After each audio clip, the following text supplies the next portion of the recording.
So today we're gonna get and deep dive into Monster Squad Rush. Turn your idea into success. By the way, I'm Kinsey. I'm Chief Product Officer of TapNation. So hi guys. So yeah, we're gonna deep dive into like how we made Monster Squad Rush a hit game basically, which was a quite long process, as you will see. Okay, okay, perfect. So actually, when it comes to Monster Squads, we realized that way before the concept itself, it's mainly a thing that made this game into like top chart. At the end of the day, it was the ideation itself. Because as a publisher at TapNation, we are putting a big focus on ideation, which we know like it's something that works for us because so far 70% of our game are made from ideas that we brainstorm a lot. So for that, basically what we have like mainly creativity session with the team. So we have 2 weekly brainstorming, like when it comes like brainstorming, focusing on twist game, trendy game, things that we can also innovate on. So basically, the main idea of that is to have like a fun brainstorming session with the team so that we can be able to deep dive about concepts.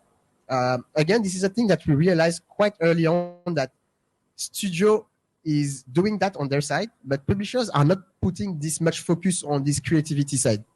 So we wanted to actually raise a lot of focus on that side so that we can be able, to deep dive into the creative process with the studio.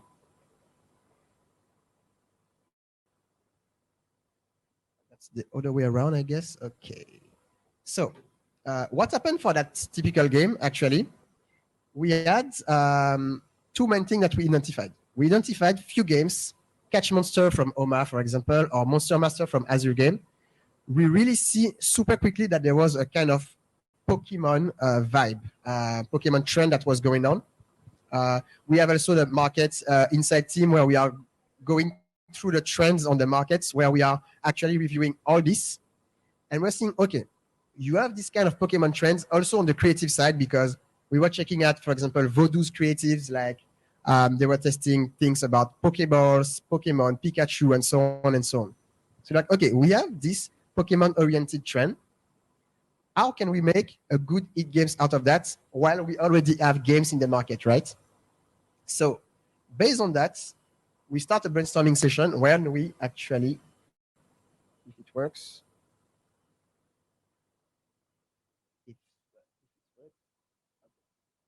I feel like it's like a magic stick. So the thing is, we deep dive into our own portfolio because at some point, when you have big successes like Giant Rush, you also have to have this flexibility to kind of recycle, I would say, your own ideas. So that's what we do. We came to Giant Rush. We said, okay, can we adapt Giant Rush with the Pokemon team that we have, which is quite known and quite trendy? And that's what we do, actually. We did. We come with the Giant Rush mechanic, runner game, classic runner game. We add the Pokemon trend on top of it. And as you see on the latest screen, it gave something which is a runner, back view with the camera behind the character with an actual monster. So not a Pokemon, obviously, for obvious reason, right? So that we can have something which is runner oriented, taking Giant Rush team with the Pokemon IP and the Pokemon vibe. So that's how we actually brainstorm the whole concept with our publishing managers, game designers, like, and everyone in the company actually.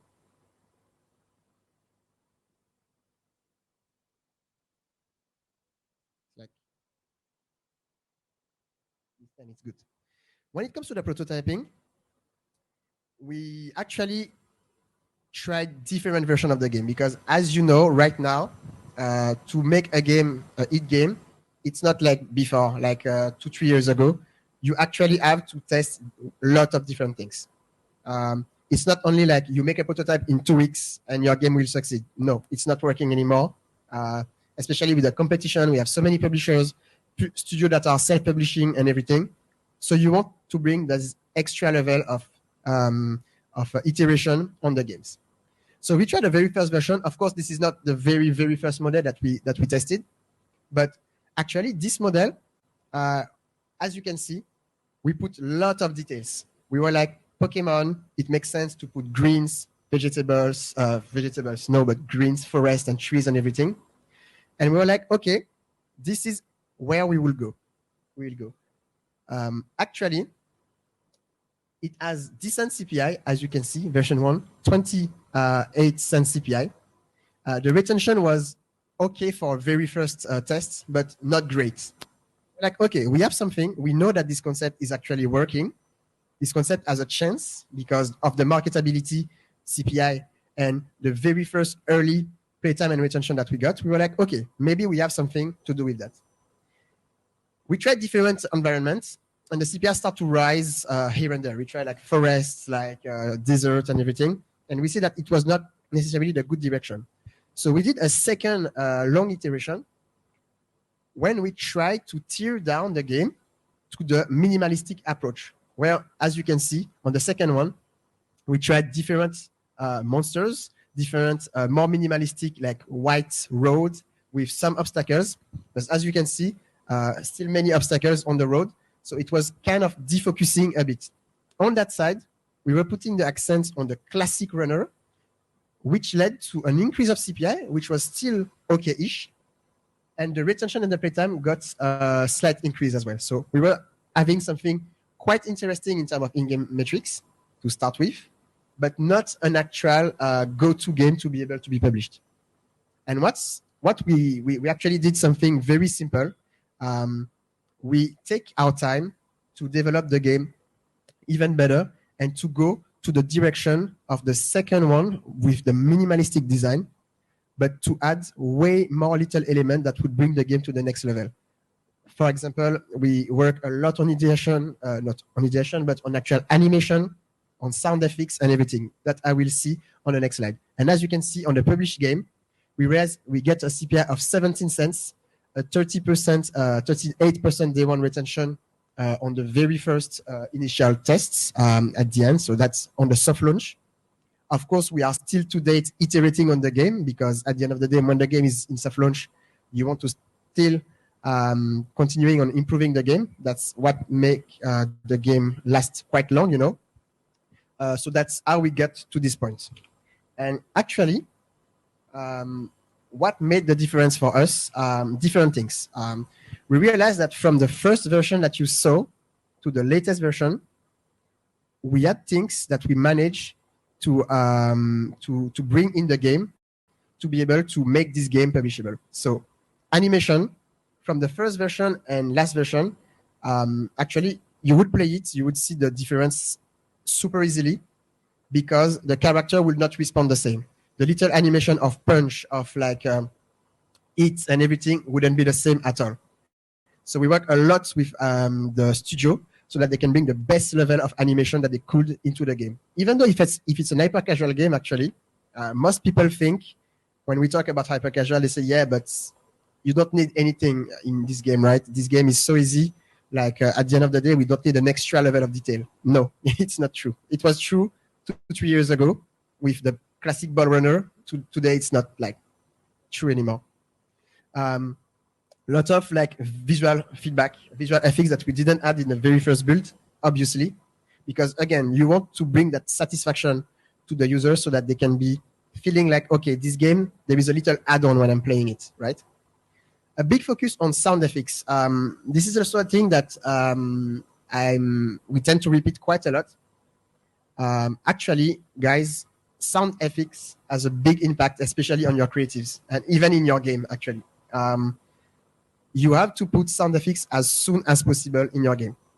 It might be sound effects on the collect. Like, for example, when you collect the Pokeball, you have a little collect sound. When you level up with your monster, you have a little level up sound. And in that case, it decreases creative, the CPI of your creative quite a lot. It's between 10 and 20%, which is quite good, actually, because you don't have to do anything, just adding some sound that are quite juicy. And you can have a good decrease of CPI thanks to that. So we put a big focus on that side. And obviously, it goes with many creative with different sound. as you can imagine, we put a bit of Pokemon sound into the creative, like the opening that everyone know, I guess. So we use that quite a lot. Or the Pikachu like FX, like sound effects, for example. That's a way to decrease the CPI quite easily. And also, from the very first version to the last version, we optimize the game quite a lot. It goes with animation and visual feedback, visual effects, but we wanted a game which is quite fluid. Actually, it's when you play it, you feel, from this very first version to the final build, we have like a big improve, and you can really feel it with just 3 seconds of playtime. After that, we were like, okay, we have a game which is good. What we can do? And then we start to think about different things, and we were like, okay, a thing that we see a bit in hyper casual, but not that much. It's all the, I would say, inclusive thing that is not too present yet in hyper casual, I would say. We give the choice actually to put male or female character at the very beginning. When you start the game, you can choose. And actually, it's increased the in-game stats quite a lot, by 20% in terms of like retention and playtime, which is crazy when you think about it. It's nothing much to do. You just have to build a character for your game, and it's actually had a good impact. Also because probably that's the outcome of our thoughts. In Pokemon, you have this choice at the very beginning in the real game. So people would relate a bit to that. And we give this choice to users because they would relate to Pokemon while playing this game. We did many A/B tests on the running speed. Again, simple runner. This is something that most people would say, okay, we have a runner, we will just test and go for a speed which is basic. Here we tried different running speed because we knew that on Giant Rush, for example, the running speed of the character will have a big impact on the actual performance of the game. And also, some users will stay longer because of that, because it feels a bit more, high pace of the game. So we added different things like limited offer pop-up for in-app purchases, because even though it's a classic hyper-casual game, people are still taking some in-app purchases. A lot of work, as you can imagine, on rewarded video placement, and it goes with skin teasing.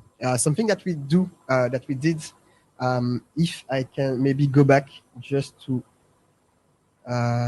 give me 2 seconds, I will just go back.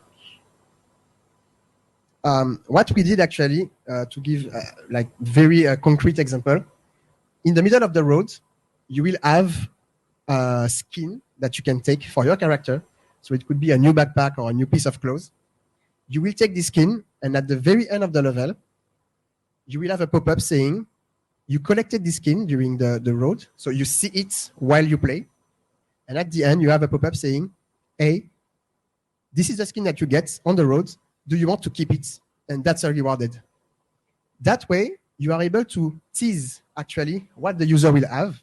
You kind of give it to him, but so that he can keep it, he has to watch a rewarded. And this kind of like easy tweak when it comes to actually making the user feel the experience is a lot of things that are quite easy to implement and that have a big impact on your LTV at the end of the day. After we did all that, it was then quite easy to reach the top chart at the end of the day. We did like top 1 in more than 11 countries, as you can see, like US, Canada, UK, Germany. We climbed quite high. Right now, in less than few months, we already have more than 15 million downloads. We are going slowly to the 20. Probably by the end of the month, it will be 20 million downloads. In like 2 months and a half, like 3 months exactly. So yeah, this is a thing that we are quite happy about, because especially like we hear a lot hyper casual, especially this year, that has been quite tough. Hyper casual is going on the slow side, but actually no, it's just that you have to make more on hyper casual. You don't have to think that hyper casual it's like this easy. No, you still have to push the limits of your game to be able to reach the top charts and have a successful game at the end of the day. And since it's a Pokemon-oriented game, I don't know if you've seen the news, but I would say congrats to Ash. because he actually won the title after 20 years. So congrats to Ash. And yeah, here, guys.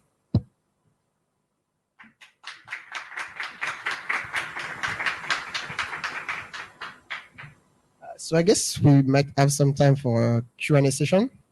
I don't know if you guys have any question about the game, about TapNation or whatever.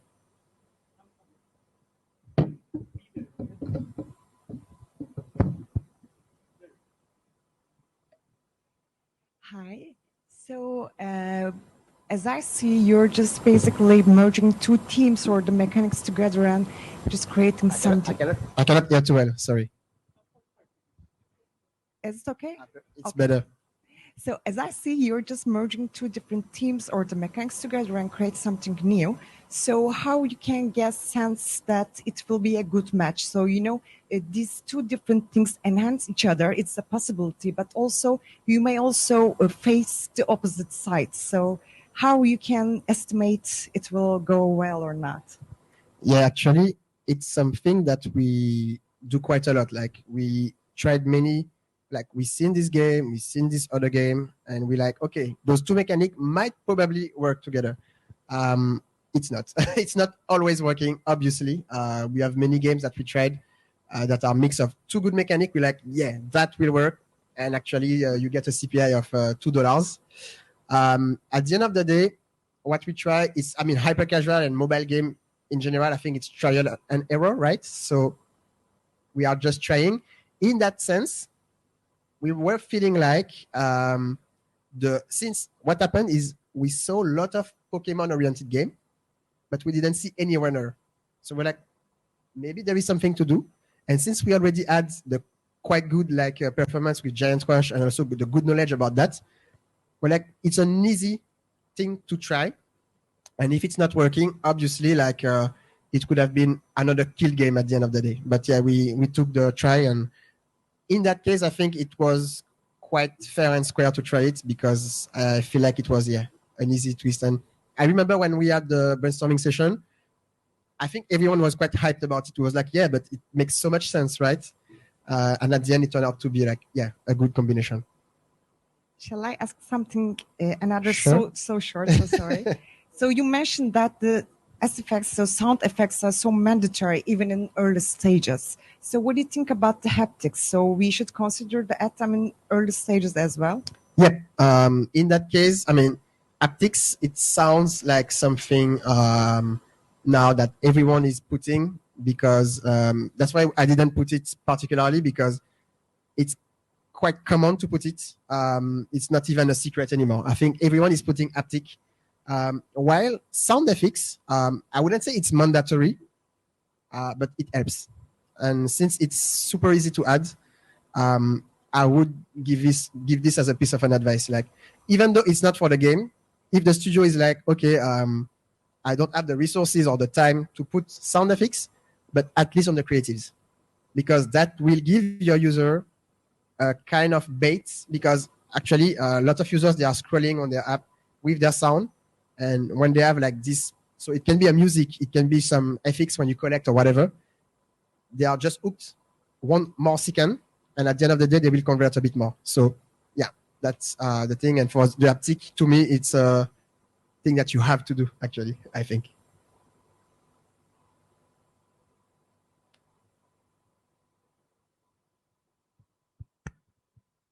First of all, thank you so much for this insightful presentation.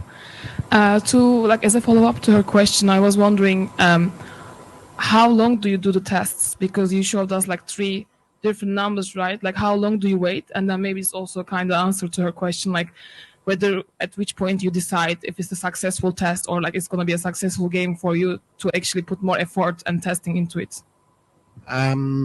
So when we have the very first prototype, we do a test period of more or less 1 week to have like playtime, retention, CPI, classic. Based on that, if we have interesting metrics, we will be like, okay, let's give a studio a roadmap so that they can have all the feedback to implement. And based on the game, it will take 2 more weeks, 3 more weeks, 1 more month, 2 more months, depending on the game, right? And we are accompanying the studio during all this process. And yeah, so in total, I think you can have like from the very, very first test to the published game, you can have like on hyper casual, I mean, between 1 to 4, 6 months sometime, like really depending on the project. It's quite balanced. What you want to do is give the game its chance and give the studio also the time to be able to make the changes and be able to test those changes. Sometimes it will be creative. Sometimes it will be focused on in-game KPI, like how to make more character, more progression into the game. But yeah, you want to give a bit time to both studio and also testing periods so that you can be able to have enough reliable data to check. In that case, just to finish on that side, I think we had almost 3 months iteration before getting the final product.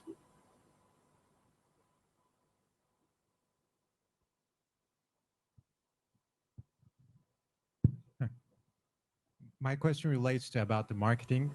What role do you expect from the development studio to take in manufacturing the creatives for the ad campaigns? So what we expect? What do we expect from the studios on that side? What role do you participate in, and what role do you expect the studio to do? Actually, it's really depending on the studio. We have some studios that they are really creatives, and they're like, guys, we want to help on creatives. We have many studios, they like to do it. We're like, sure. But usually at some point when it comes to the soft launch itself, since you have a lot of creative to do, right?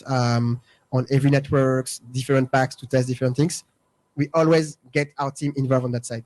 What we expect as well is the studio giving us as much as tools so that our marketing team can be able to make good creative. So for example, it can be custom builds where we can change, for example, the background color. We can add 10 monsters instead of 2. We can change the size of the character. Like, we will ask you specific custom build so that we can change different things, and even the source code so that we can be able directly through Unity to make changes with our Unity artists and test different creative actually. So on that side, yeah, we are really testing many things. And yeah, we ask the studio as much as they can to provide us the best possible tool to optimize the game performances. I have a follow-up to that.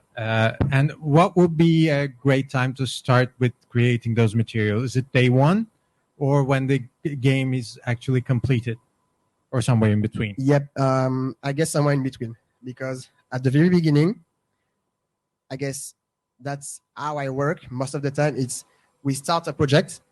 When the project already has a good direction, so the main mechanics are done, the art is done. Actually, you want to tell the studio in advance, by the way, guys, since this game, let's say it's related to Pokemon, I would like to have some Pikachu character in it. Because, okay, we won't use it into the main game, but for the creative, obviously, this is a thing that we did, right?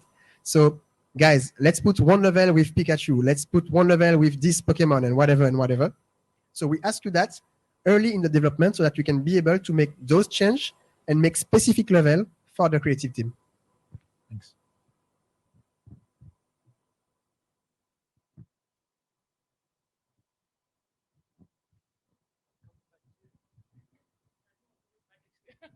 Thank you. I was wondering, so one of the bullet points you mentioned male and female character choice.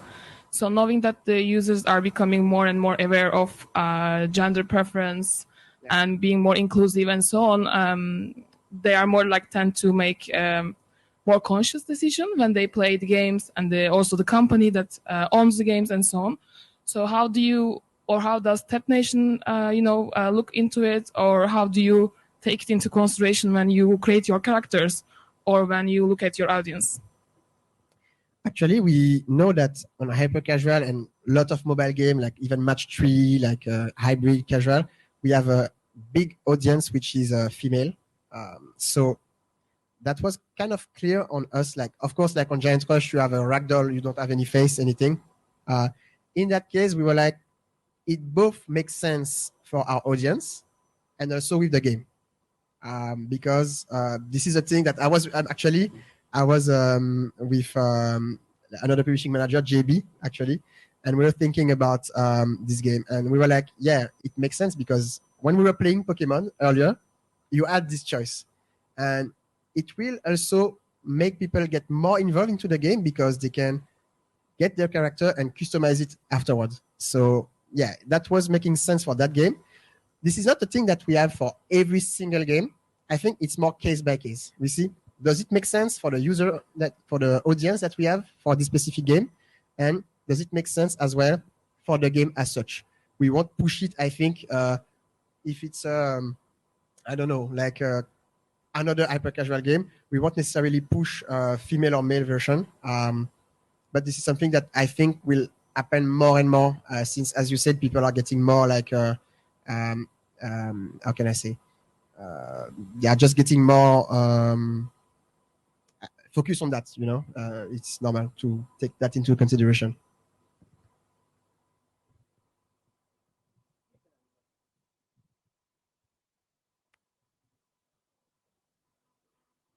Hello, and thanks for the presentation. I would like to know what did you do differently since this changes in the market? I mean, from publisher point of view, you mentioned that developers should push their borders and make better games. I would like to know from publisher point of view, what have you done differently? Thanks. Yep. Well, actually, it's mainly focusing more on quality. I guess there is not much secret sauce out of this because before, publishers tend to focus a lot on, we want to receive games, and we will test like prototype, and we will just like get with early build and test them, and we will see if it works. Since right now we know that with so many publishers, studios, and everything, it's super hard. We really try to actually like get this extra level of quality. So it's both on studio and publisher side. Sometimes we receive a prototype and we tell the guys, I think you should spend 10 more, 1 week or 10 more days on it to do the extra polish, to do the extra good animation, as we seem to maybe add sound effects or whatever, because this will have an impact on your game. That was not the case before, but now I think it will have this impact. So we tend to take a bit more time when it comes to develop games and to give feedback to studio, to give like proper like feedback and GDD. But to me, this time, Tekken is better at the end because you have a game which is more close to a finished product, and it makes more sense for our audience right now. So yeah. Thank you guys, and enjoy the event.